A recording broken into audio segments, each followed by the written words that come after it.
Shalom, salam, damai sejahtera dalam kasih Tuhan. Saudara, pada RHI Renungan hari ini, saya masih akan meneruskan tentang mengenal mujizat-mujizat Yesus. Kita sudah membahas 2 kali ya, dan sekarang kita akan masuk pada pendalamannya. Bukan sekedar ini kejadian-kejadian dari mujizat itu, tapi maknanya dan pendalamannya. Nah, sebab itu dalam RHI Renungan hari ini saya angkat satu tema, yaitu mengenal mujizat-mujizat Yesus berdasarkan Alkitab. Ya, kenapa? Saudara, Bapak Ibu, kita tahu bahwa mujizat Yesus atau Isa Al-Masih tidak hanya dicatat di Alkitab, tapi juga dicatat oleh kitab yang lain yang memang Yesus itu luar biasa. Baik, kita akan mencermati tema ini dengan satu bacaan yang penting, yaitu pada Matius 10 ayat 8. Injil Matius 10 ayat 8. Dikatakan apa? Ia meminta para muridnya agar tidak mengharapkan imbalan saat melayani. Dikatakan begini, Matius 10 ayat 8. Kamu telah memperolehnya dengan cuma-cuma, karena itu berikanlah pula dengan cuma-cuma. Kamu telah memperolehnya dengan cuma-cuma, karena itu berikanlah pula dengan cuma-cuma. Matius 10 ayat 8. Saudara, menarik. Karena apa? Karena anjuran Yesus ini bertumpu pada karakternya dia sendiri, yang menolong, yang menyelamatkan, yang memberkati, dan tanpa membutuhkan imbalan. Nah, baik, kita akan masuk pada mujizat Yesus, keterangan. Nah, saudara, ada satu ahli teolog, ya, itu Van der Loos, dalam The Miracles of Jesus. Dia katakan bahwa mujizat Yesus itu pada prinsipnya cuma 2, ya, dikategorikan menjadi 2 yang utama gitu. Yaitu mujizat yang terkait dengan orang lain, terkait dengan orang itu tapi juga dengan orang lain. Misalnya orang buta di Bethsaida yang disebut penyembuhan, dan juga ada hamba perwira, dan seterusnya, ada Lazarus, dan seterusnya. Itu kategori pertama katanya, gitu. Yaitu berdampak pada orang lain. Tapi ada juga yang menurut Van der Loos adalah yaitu yang terkait dengan pengendalian alam. Jadi Yesus itu berkuasa tidak hanya menyembuhkan orang, tapi juga mengendalikan alam. Ya, misalnya Yesus bisa berjalan di atas air. Ada angin ribut yang luar biasa dan Yesus mengatakan diam, dan badai itu diam. Begitu juga dengan pengendalian air yang kemudian masuk ke tempayan, kita bahas kemarin ya, lalu kemudian menjadi anggur. Itu dikelompokkan menjadi 2. Nah, saudaraku yang terkasih di dalam Tuhan, kita mendalami bahwa ternyata nanti dilihat oleh penulis yang sama, mujizat itu juga pengobatan itu bisa dikelompokkan menjadi 3 gitu. Ada pengobatan yang terhadap penyakit, ada pengusiran setan, tapi ada pengobatan yang luar biasa, yaitu orang mati disembuhkan. Begitu menurut Van der Loos. Jadi ada 2 kelompok utama, tapi ada 3 jenis pengobatan, dari orang yang diobati sampai orang yang keteplean, kerasukan setan diusir, dan kemudian orang yang udah mati dan dihidupkan. Saudara, kita tahu bahwa ini luar biasa.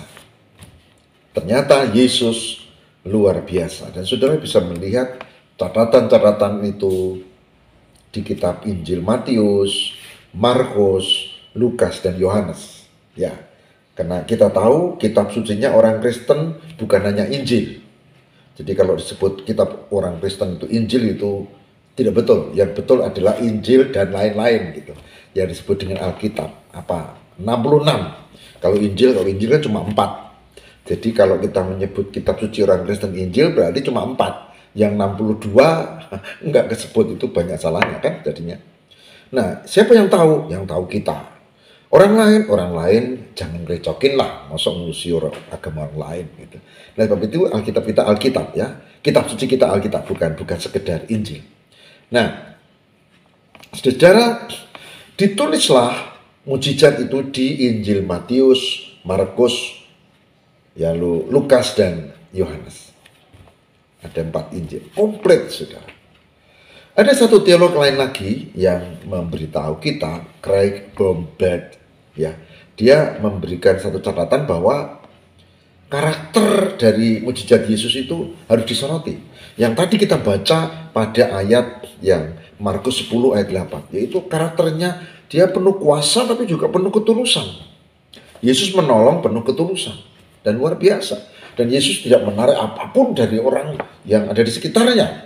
Tidak juga semacam pundi-pundi, upeti atau yang sejenisnya, enggak. Sosok Yesus, Isa Al-Masih, betul-betul membawa damai sejahtera untuk manusia yang beriman. Bahwa dia bukan sekedar nabi, tapi dia adalah Mesias. Dan karakter itu yang luar biasa yang harusnya kita tiru. Maka saya mengajak sebagai orang yang beriman, mari kita mulai untuk hidup dengan karya nyata, bukan sekedar kata-kata. Mulai seperti yang Yesus lakukan dengan bersaksi yang konkret, dan ini bisa dilakukan baik pribadi bersama, baik lembaga maupun kita sendiri atas penyertaan Tuhan. Saudaraku, mendalami mujizat-mujizat Yesus, kita akan menemukan beberapa poin penting. 1, kita percaya pada iman yang tepat, yaitu Yesus Kristus, pembawa damai sejahtera. Maka jangan menukar pengharapan dengan yang lainnya.